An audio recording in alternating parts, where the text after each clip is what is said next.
Hello viewers, আসসালামু আলাইকুম। কেমন আছেন সকলে? আশা করি সকলেই ভালো আছেন। রমণীর রান্নাঘর ব্লগ লাইফস্টাইলে আপনাদের সকলকে সুস্বাগতম। আজকে নিয়ে এলাম পাকা আমের টক ঝাল মিষ্টি বার্মিজ আচার। এই আচার ভাত, পরোটা আর খিচুড়ি কিংবা রুটি যেটার সঙ্গে খান না কেন একদম পারফেক্ট, একদম জমে যাবে। খুবই মুখরোচক হেলদি একটি আচার। এই আচারটা এতটা লোভনীয়, একবার খেলে বারবার খেতে মন চাইবে। আশা করতেছি আজকের এই রেসিপিটি কিন্তু আপনাদের খুবই ভালো লাগবে। তো চলুন শুরু করা যাক। তো আমি এখানে আম নিয়েছি। আমগুলো আমি প্রথমে ছিলে কেটে নিব। আমগুলো আমি আগে ভালো করে পরিষ্কার করে ধুয়ে নিয়েছি। আমের যে খোসাতে আঠা বা ময়লা থাকে এটি কিন্তু আগে ভালো করে পরিষ্কার করে ধুয়ে নিতে হবে, না হলে পরবর্তীতে ময়লাগুলো থাকবে আর আমটা কাটার সময় সেই আমের যে ময়লা খোসার উপরে থাকবে সেগুলো কিন্তু পুরোপুরিভাবে আমে চলে আসবে। তার জন্য অবশ্যই আপনাকে ভালো করে পরিষ্কার করে ধুয়ে নিতে হবে। তো আমি কিন্তু আমগুলা ছুলে নিচ্ছি। আমের খোসাটা দেখে বুঝতে পারতেছেন আমগুলা কিন্তু পাকা। তো আমি আসলে যখন খোসাটা ছিলেছি তো উপর থেকে ছিলা হয়ে গেছিল, আমার অতটা খেয়াল ছিল না যে দেখা যাচ্ছে কি না, তার জন্য খুবই দুঃখিত। তো আমি কিন্তু আমগুলো ছুলে নিচ্ছি, আপনাদের দেখাবো অবশ্যই। আপনারা চাইলে কাঁচা আম দিয়েও এটা করতে পারেন। আর এই আমটা মিষ্টি আম দিয়েই বেশি করলে ভালো লাগে, মানে পাকা আম দিয়ে। তো আপনারা চাইলে টক যেটা বেশি সেটাও করতে পারেন।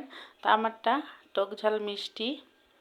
তো এটা কিন্তু হাড়ি ভাঙ্গা আম, আমি হাড়ি ভাঙ্গা আম নিয়েছি। তো আমি কিন্তু এই আম প্রায় 2-2.5 কেজি আছে। তো আমি 2 রকমের আচার বানাবো, তাই বেশি করে নিয়েছি। তো আমগুলা কিন্তু আমি কেটে নিয়েছি। আমের ভিতরে যে আঠিটা থাকে সেটা কিন্তু আগে বেছে ফেলে দিতে হবে। আর এই আচারটা আপনারা কিন্তু ঠিক আমি যেভাবে করতেছি আপনারাও এভাবে করলে দীর্ঘদিন আপনারা সংরক্ষণ করতে পারবেন।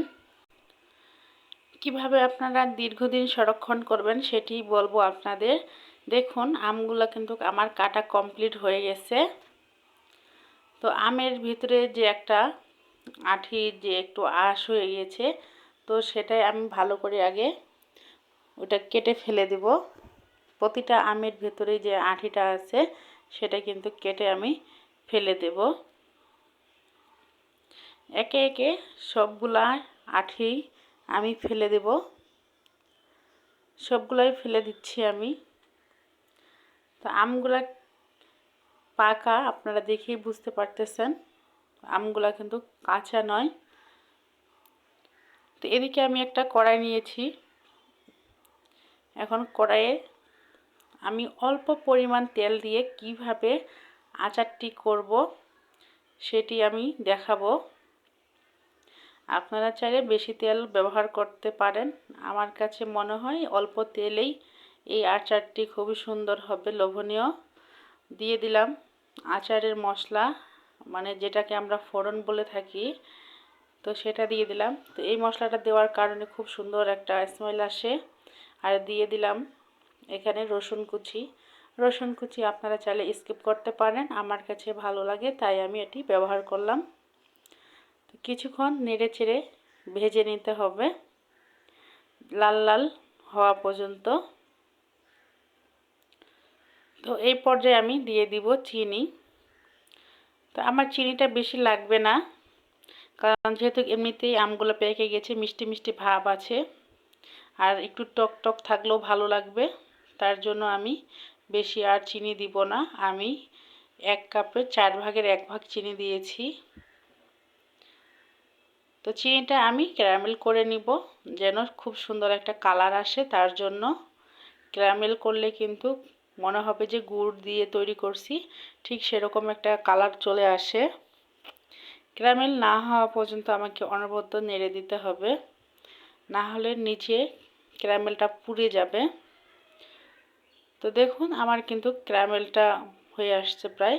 তো এই পর্যায়ে আমি দিয়ে দিব শুকনো মরিচের গুঁড়ো। রাঁধুনি শুকনো মরিচের গুঁড়ো প্রচুর ঝাল। তো আমি 1.5 চামচ পরিমাণ গুঁড়ো দিয়ে দিলাম। এতে কালারটাও যেমন সুন্দর আসবে আর ঝাল ঝাল খেতেও ভালো লাগবে। তো আমার ক্যারামেলটাও কিন্তু হয়ে গেছে। দেখুন কালারটা কতটা সুন্দর হয়েছে মাশাআল্লাহ। তো এই সময় কিন্তু আমি আমগুলো সব দিয়ে দিচ্ছি। তো আমি কিন্তু এই আচারে একদমই পানি ব্যবহার করব না। যদি আমি পানি ব্যবহার করি তাহলে কিন্তু আচারটা সংরক্ষণ করা যাবে না। দীর্ঘদিন সংরক্ষণ করতে চাইলে আপনারা আমের আচারে কখনোই কোনো রকমেরই আচারে পানি দেওয়া যাবে না।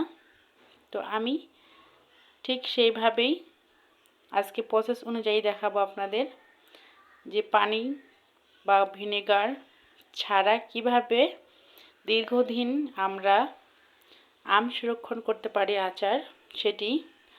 তো আমি আমগুলা নেড়েচেড়ে একটু ভেঙে দেব। যেহেতু পাকা আছে সেহেতু অসুবিধা হবে না। আর যদি কাঁচা আম দিয়ে করতে চান তাহলে আগে আপনারা একটু ভাপিয়ে নিতে পারেন বা কাঁচা আমটা ব্লেন্ড করে নিতে পারেন, তাহলে সবথেকে ভালো হবে।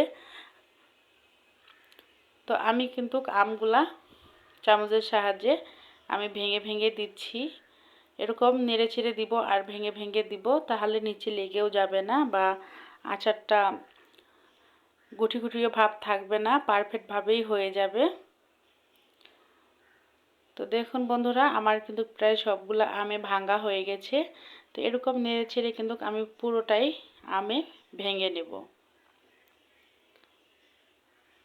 আসলে এতটা সুন্দর লোভনীয় হয়, রেসিপিটা না করলে আপনারা বুঝতে পারবেন না। তো আমি এই পর্যায়ে দিয়ে দিলাম বিট লবণ। বিট লবণটা খুবই ইম্পর্ট্যান্ট। বিট লবণটা দেওয়ার ফলে আচারের টেস্টটা আরও দ্বিগুণ হয়। তো আপনাদের বাসায় বিট লবণ না থাকলে আপনারা এমনি নর্মাল লবণও ব্যবহার করতে পারেন। তো বিট লবণ দিলে টেস্টটা দ্বিগুণ হয়।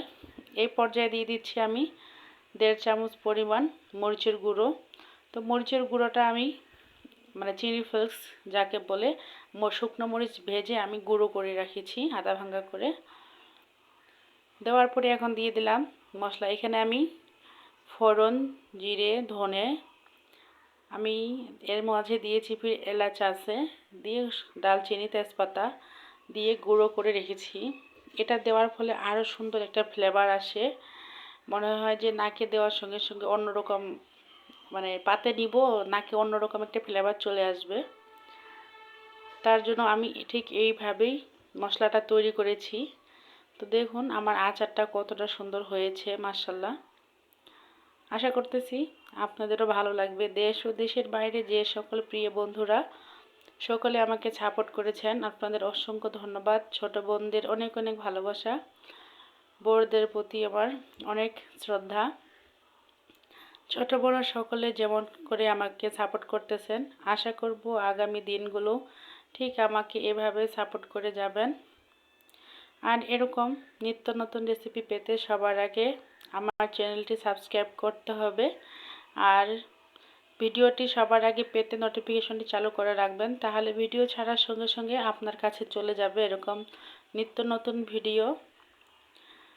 আর বেশি ভালো লাগলে অবশ্যই চ্যানেলটি সাবস্ক্রাইব করে শেয়ার অপশনে আপনার প্রিয়জনকে দেখার সুযোগ করে দিবেন, তাহলে তারাও দেখতে পারবে এই বার্মিজ টক মিষ্টি ঝাল পাকা আমের আচার, লোভনীয় ও টেস্টি। আশা করতেছি আজকের রেসিপিটি ভালো লেগেছে। সকলে ভালো থাকবেন, সুস্থ থাকবেন। আজকের মতো বিদায় নিচ্ছি। আল্লাহ হাফেজ।